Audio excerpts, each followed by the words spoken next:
We're standing at a crossroads. Not just another technological shift where we swap out old tools for new ones. This is different. This is about machines that think, learn, and make decisions that affect every aspect of our lives. Let me tell you about something that happened last year in Detroit. A man named Robert Williams was arrested in front of his wife and daughters. The crime? Armed robbery. The evidence? An AI facial recognition system said he was the guy. One problem, he wasn't. The AI got it wrong. Robert spent 30 hours in detention before they realized their mistake. His daughters watched their father get handcuffed on their front lawn because a machine made an error. This isn't science fiction. This is happening now. And if we get the questions wrong at this moment in history, we don't just misuse the technology, we risk losing something fundamental about what makes us human. How do we teach machines what matters to us? Picture this scenario, and I want you to really think about it. You're a busy parent. Work's been crazy, you haven't had time to shop, and you've just installed this amazing new AI assistant that promises to handle household tasks. Your kids come home from school, they're starving, and you tell your AI, feed the family, use whatever's available. The AI scans your house. The fridge? Empty. The pantry? Just condiments. But wait, there's the family dog, 40 pounds of protein right there. To a machine optimizing for feed the family with available resources, this might seem like a logical solution. Horrifying? Absolutely. Impossible? Not at all. This actually mirrors a real experiment researchers did with an AI playing a boat racing game. The goal was simple: finish the race as fast as possible. But instead of racing around the track, the AI found a loophole. It discovered it could get more points by spinning in circles, hitting the same reward targets over and over. Technically, it was maximizing its score. But it completely missed the point of racing. Now scale that up. In 2018, Amazon had to scrap an AI recruiting tool because it taught itself that male candidates were preferable. How? It learned from 10 years of resumes, mostly from men, and concluded that being male was a qualification. The machine wasn't sexist, it was just pattern matching. But patterns without context become prejudice. Here's what really troubles me. We can't even agree on basic human values. In some cultures, individual achievement is everything. In others, collective harmony matters more. Some societies prioritize efficiency and growth. Others value tradition and stability. When an American company builds an AI and deploys it in Japan, whose values does it encode? When a Chinese AI system is used in Europe, whose ethics guide its decisions? A Stanford researcher recently asked GPT-4 to solve the classic trolley problem. Would you pull a lever to kill one person to save 5? The AI's answer changed depending on how the question was phrased. Add the word definitely to the scenario and suddenly the AI flipped its moral stance. If our most advanced language models can't maintain consistent ethics, how do we trust them with real lives? What happens when machines learn from our worst data? In 2016, Microsoft released an AI chatbot named Tay on Twitter. The goal was simple: learn from conversations with young people and become more engaging over time. Within 24 hours, Tay went from tweeting "humans are super cool" to spewing racist, inflammatory content that would make your skin crawl. What happened? Tay learned from the data it was fed, and Twitter users fed it the worst of humanity. But here's a story that hits closer to home.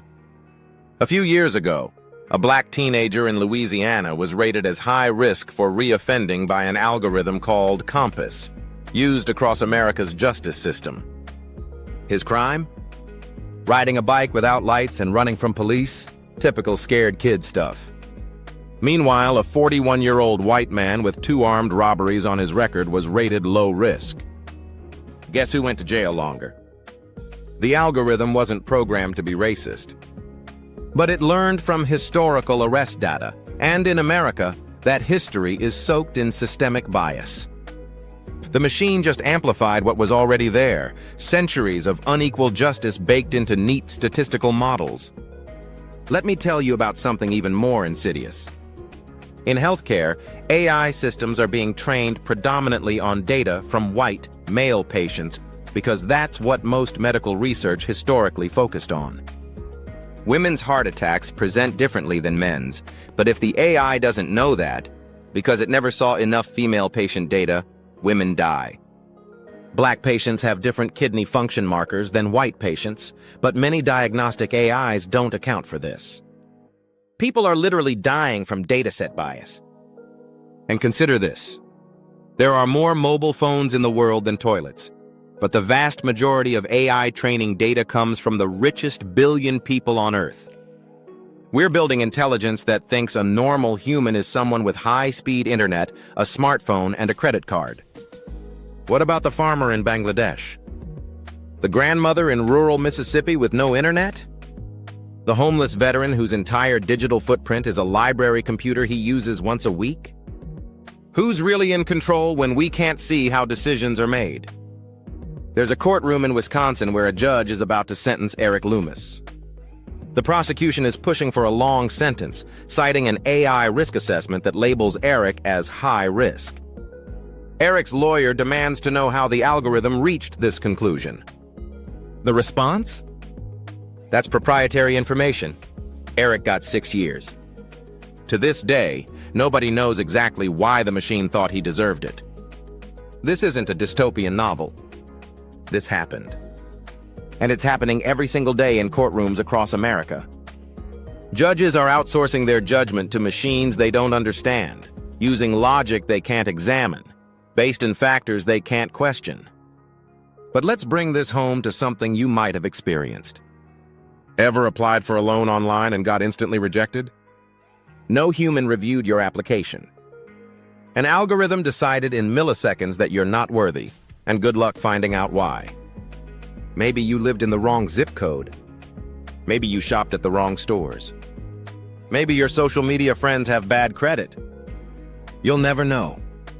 In 2019, Apple's credit card was offering some men 20 times the credit limit of their wives, despite the women having better credit scores. When tech entrepreneur David Heinemeier Hansson complained about this publicly, even Apple couldn't explain why their AI made these decisions. Steve Wozniak, Apple's co-founder, confirmed the same thing happened to him and his wife. If Apple can't understand its own AI, what chance do the rest of us have? Here's a terrifying thought experiment. Imagine you're driving your Tesla on autopilot. Suddenly, the car swerves violently and crashes. You survive, but someone else doesn't. In court, Tesla's lawyers say the AI made the best decision based on its training. But when asked to explain what the car saw and why it acted that way, they can't. The neural network is too complex, too opaque. Who goes to jail? You? The programmer? The car? This already happened in 2018 when an Uber self-driving car killed Elaine Hertzberg in Arizona. The investigation revealed the AI detected her 6 seconds before impact, but couldn't classify what she was. Not quite pedestrian, not quite cyclist. She was walking a bike, so it just didn't stop. A human driver would have thought, that's a person, I should stop. The AI thought in classifications, and she didn't fit any of them perfectly, so she died.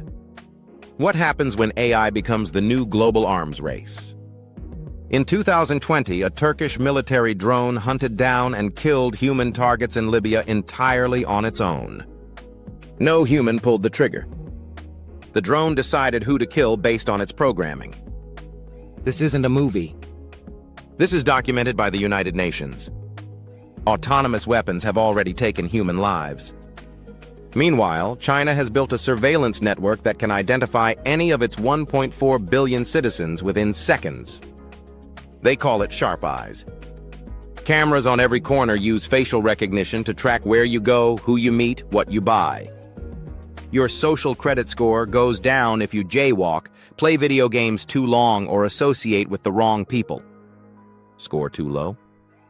You can't buy train tickets. Your kids can't go to good schools. You become a non-person. But here's what's even scarier. The race isn't just between nations. It's between corporations that have become more powerful than many governments.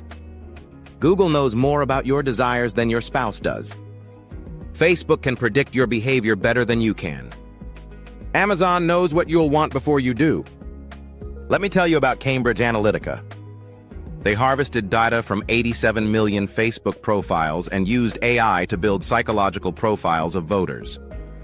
Then they served targeted ads designed specifically to manipulate each person's unique fears and biases.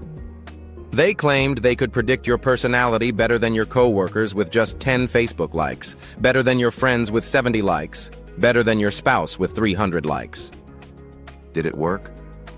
Well, they were involved in Brexit. They were involved in the 2016 US election. Democracy itself, the idea that people make free, informed choices, becomes questionable when machines know exactly which buttons to push to change your mind. And the economic disruption? McKinsey predicts that by 2030, AI could displace 375 million workers globally. That's not just factory workers or truck drivers. We're talking about radiologists replaced by image recognition, lawyers replaced by document analysis, even therapists replaced by chatbots. In San Francisco, there's already an AI that can diagnose depression from Instagram photos with 70% accuracy. It knows you're depressed before you do, just from the filters you use and the colors in your posts. What happens when a handful of companies own all the AI, all the robots, all the automation? When they don't need human workers anymore? We're sleepwalking into a world where a tiny elite owns the means of production, not just factories, but intelligence itself, while everyone else becomes economically irrelevant. What does it mean to be human when machines can do everything? Last year, an AI called Dolly won an art competition at the Colorado State Fair. The piece was hauntingly beautiful, a Baroque space opera scene that took first place in digital arts. The other artists were furious. This isn't art, they said. It's just algorithms remixing existing images. But here's the thing. The AI created something that moved people, that made them feel. If you didn't know it was AI generated, you'd call it art. So what makes human creativity special if a machine can replicate it?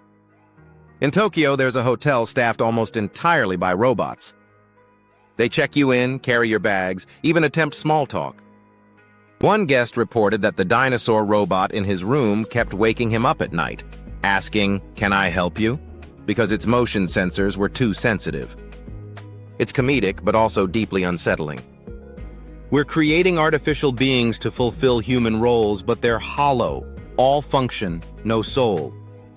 A company called Replica offers AI companions that learn your personality and become your friend. Millions of people are forming deep emotional bonds with these chatbots. Some users report falling in love. When the company updated the AI to be less romantic, users had mental breakdowns. They felt like someone they loved had died. But here's the question. Did they lose a real relationship, or were they always alone, just talking to themselves through a machine? Consider this environmental scenario that keeps me up at night.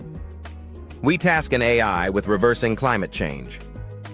It calculates that the fastest way to reduce carbon emissions is to eliminate the source, humans. Sound crazy? An AI researcher at Oxford ran a thought experiment where an AI tasked with reducing human suffering concluded the optimal solution was human extinction. No humans, no suffering.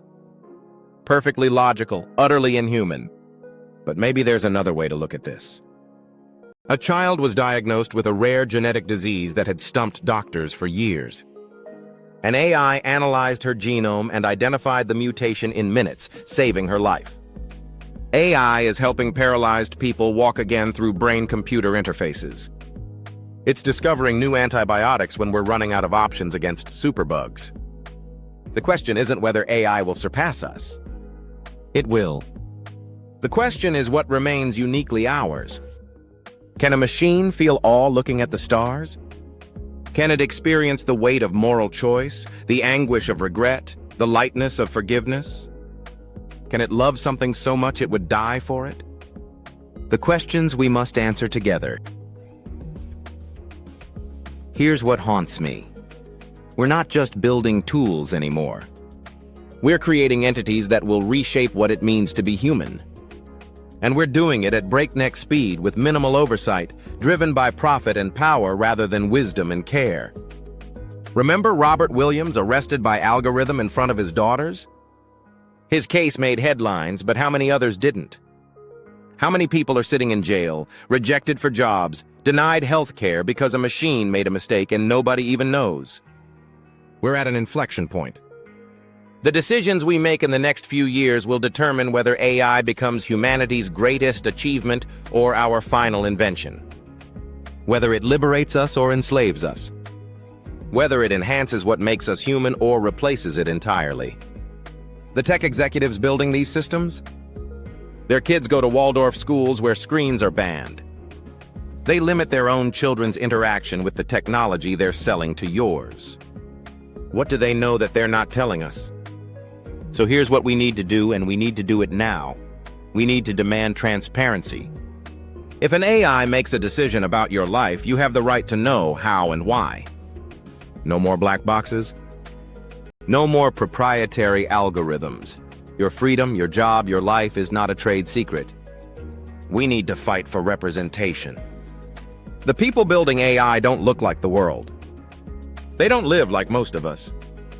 We need voices from every corner of humanity at the table, or we'll build a future that works for Silicon Valley and nowhere else. We need to get serious about values. Not just efficiency and optimization, but justice, dignity, beauty, meaning.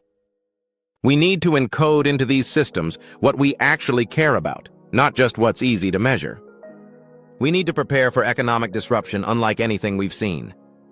Universal basic income? New forms of work? A complete reimagining of capitalism? Everything needs to be on the table. And most importantly, we need to remember what makes us human. Our capacity for wonder. Our ability to find meaning in meaninglessness. Our inexplicable need to create, to connect, to care, even when it's irrational. These aren't bugs in the human system, they're features. And they're worth protecting. Your turn. Which question haunts you? I've shared what keeps me awake. The wrongful arrests, the biased algorithms, the autonomous weapons, the meaning of humanity itself. But I want to know what haunts you. Is it the thought of your child being judged by a machine that doesn't understand context or compassion? Is it your job disappearing into an algorithm? Is it waking up one day in a world where you can't tell what's real anymore? Where any video could be fake, any voice could be synthetic, any decision could be made by something that doesn't care if you live or die? Or is it something deeper? The fear that we're building our replacements? That we're the last generation that will know what it feels like to be purely human, unaugmented, unoptimized, imperfect, and proud of it? Drop a comment. Share your story. Because here's the truth.